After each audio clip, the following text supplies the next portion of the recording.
Hello, just to do a video on Leonardo da Vinci.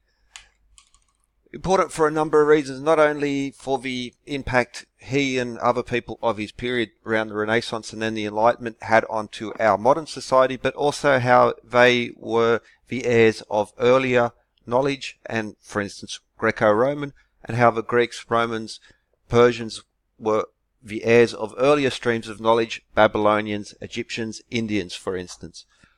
I'm sure everyone's heard of Leonardo and or familiar with his work. For instance, the Mona Lisa, this very enigmatic artwork. I think it's the most valuable piece at the moment. But here's another piece by Da Vinci, and if you're familiar with alchemical, the esoteric tradition, bang, there it is right there, the fusion of male and female.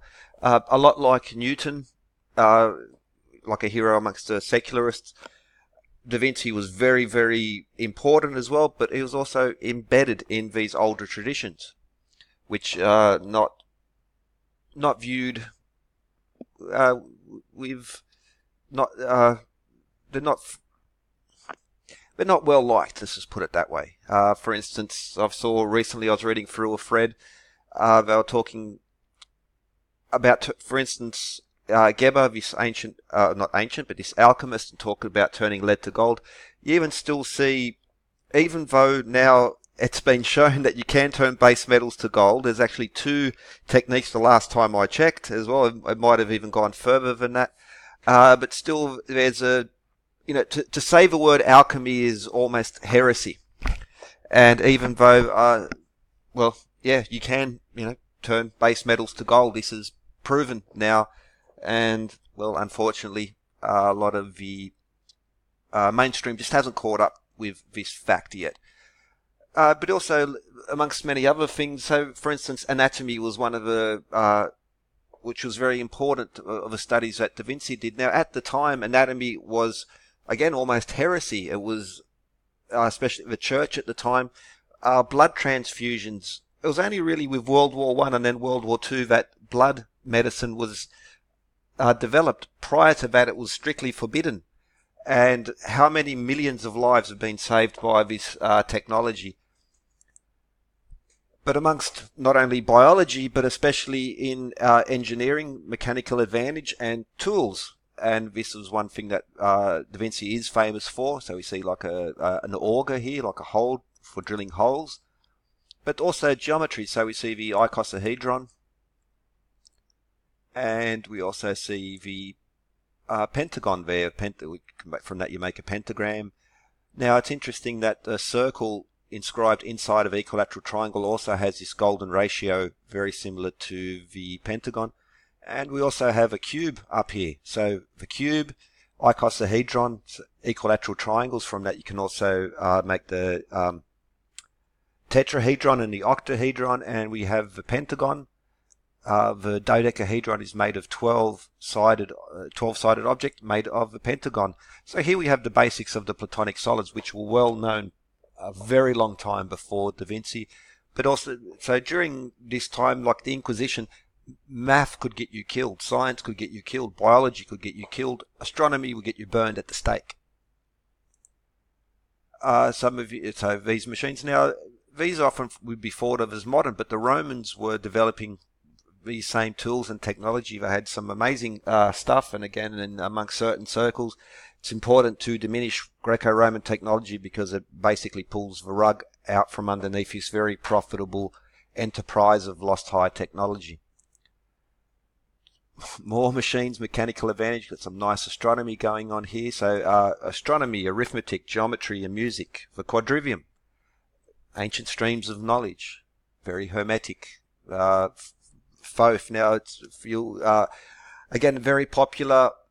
For instance, Terence McKenna is very popular. He talks about Hermeticism.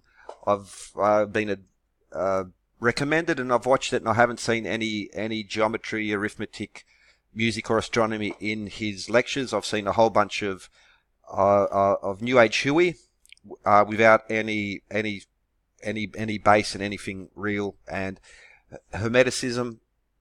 Thoth, gods of weights and measures, science, knowledge, writing, technology, any hermeticism who doesn't at least include this as a portion, I don't consider as hermetic. More biology, some very important stuff. We'll get to that in a moment. Geometry. Now, again, now without going into, because I've got to keep it under 15 minutes, but what do we have? Circles and squares. Well, you got some really important geometry here. If it wasn't for this math and this geometry, our whole fundamentals of science wouldn't exist. We wouldn't have the internet, and that's why I think it's people who use the internet and then poo-poo science, geometry, arithmetic, astronomy, call it for instance, the pentagon, it's satanic. Absolute crap. That's pure ignorance. If you're going to use the internet and if you're going to exploit science, please don't poo-poo it. I never noticed that. 144. I don't know what that comes from, but anyway, that's a nice little connection.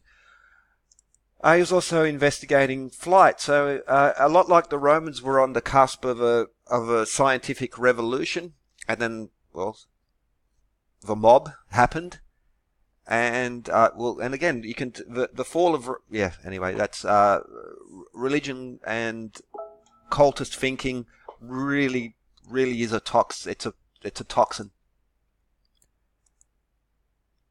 So all this type of study, this would have really got you in trouble at that time. Mob rule, anti-knowledge, anti-science, anti-geometry, anti-maths. It's a shame, and I see this growth developing on the internet now. Where, I gotta save myself from that rant. Well, what do we have? Hexagon, flower of life, and now I don't believe that this is a drawing of a cell, but well, again, it's a nice pointer to the geometry which we can study, how it underlies so much of nature, whether it's on the macro or the micro scale. And for instance, the Greeks were, through logic and reasoning, were actually looking at atoms and the atomic structure, and through reasoning they got to this point because they observed nature and they realized that the same patterns, geometry, proportions were happening, across the observable scale, and that's why they built that into their architecture. They looked at perfect forms, perfect proportions, and again, so this is what's called sacred geometry. I prefer the term Euclidean geometry because sacred can imply so many other things, and then people go off on all sorts of tangents. For instance, there's a whole a theme of sacred geometry being sort of quasi-mystical stuff. Now, it could be, but again, if you're going to do that, provide some evidence. If you just talk about it in a guruistic style, you don't impress me. You don't really impress anyone apart from the people who want to believe that stuff. And again, quasi-religion. Now, this is an important one because we see he was observing the way valves and the cardiovascular system was working, and this is geometry. This is some really nice. This is again from the vesica and the Trinity. These are the same proportions in there. And what's really interesting is I was watching a documentary a few years ago, and there was a cardiologist specialist, and they were looking at artificial valves and also implants, and they couldn't quite get them to work. And by studying Da Vinci's pictures, he noticed the way that fluid dynamics. That's see the Trinity, equilateral triangle. So that's just beautiful geometry, fundamentals, machines, mechanical advantage. But here it was through a study of Da Vinci that modern medicine made some important breakthroughs in regards to artificial valves and implants, and in regards to fluid dynamics and the way that. Let's go back a moment. So the way that. So when the fluids get pumped through the valve, they do this spiral. That's now you can see it. For instance, if you have a smoke, you might have seen pictures of a cloud or a smoke, and when the plane flies through it, it creates these spirals. Well, this was an important part of understanding that led to some very modern, saving lives. This is not looking at. I don't want to. I'm into mysticism, let's say, but there's now mysticism has been attached to feelings, and intuitive stuff. Again, like McKenna, take some drugs and all of a sudden you're going to get instant rewards and instant knowledge. Well, no, you got to study, you got to do your maths, you got to do your observations, geometry, arithmetic, music, and astronomy, quadrivium, discipline, as they said in South Park. And again, this led to, so this is Archimedes screw, again developed a long time before. Now, even the Babylonians, it's been pointed out, had access. So the Archimedes did not necessarily develop this. There's evidence of the, for instance, at the Hanging Gardens of Babylon, that they were using this to bring the water to the gardens. So the Archimedes screw. And again, understanding the basics of physics. And this, unfortunately, it's becoming uncool to have knowledge, and people going into intuition, which in itself is, there is power there, but intuition without knowledge is, it's, well, fluff, in my opinion. I know that doesn't win me friends, but I'm not going to bullshit people to become popular. Okay, so gearing, again, Antikythera mechanism, older streams of knowledge. This was understood before, the belly bow, older technologies, but also how this applies, and we'll see in a second, so architecture and the raising of columns. So again, amongst this quasi-religious, ancient history stuff, it's often said that this can't be lifted, this can't be cut. This is just nonsense. It's nonsense. It's just not true. It's built on people promoting a narrative that they choose to believe. It's quasi-religious. I don't respect that. And again, machines, technology, understanding these things. This is how the modern world was made. So if you want to, if you're benefiting from the hard work and study of other people, and then you poo-poo it, well, shame on you, shame. Study, the truth shall set you free. By this type of, he was taking big risks doing this, and so were other people. Even math, geometry. These people got burned at the stake for what they did, and it's just unfortunate. And again, inventors still to this day. So you almost need to. The war seems to be one of, not only for medicine but also for technology. It's one of the driving. Inventors almost need patrons who fund them on this scale. Okay, Vitruvian Man. Not only is there the golden ratio is in here, squaring the circle is a bit of pointer there as well, but Vitruvian Man is named after the Roman architect Vitruvius, who studied earlier streams of knowledge, for instance, the Greeks, and they have a picture of a Salamis stone. How does this Salamis stone connect? I've talked about it a lot in earlier videos, Doric, Ionic, Samian scale, as well as the modern foot. Most texts will say that the modern foot is, well, relatively modern. Nonsense. It's very old. It's at least 2,500 years old. If we so that's the Salamis stone, we place it on the top, and you can see, well, there's lovely connections there, even the way that, so this foot on the Salamis stone is actually one modern foot, the 12 inches that we all know and should love.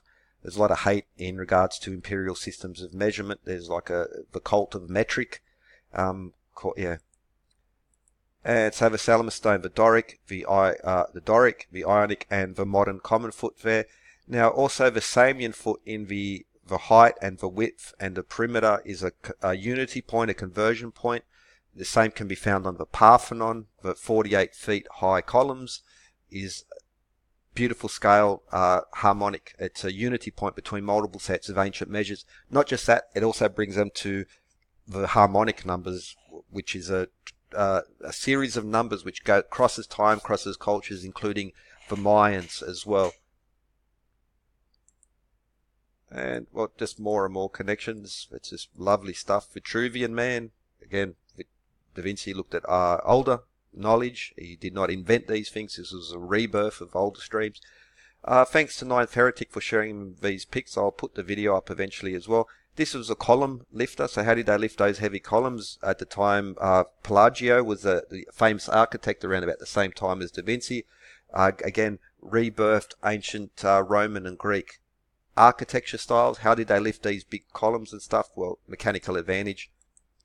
Very simple stuff. Again, people say it's impossible, but bullshit. It's not impossible. It's, if you can't do it, doesn't mean anyone else can't do it. Don't spread ignorance. And Also, mechanical advantage was well known. Vinci used it. He didn't invent it. It goes back to earlier times. And, study, and the truth shall set you free. Have a good one.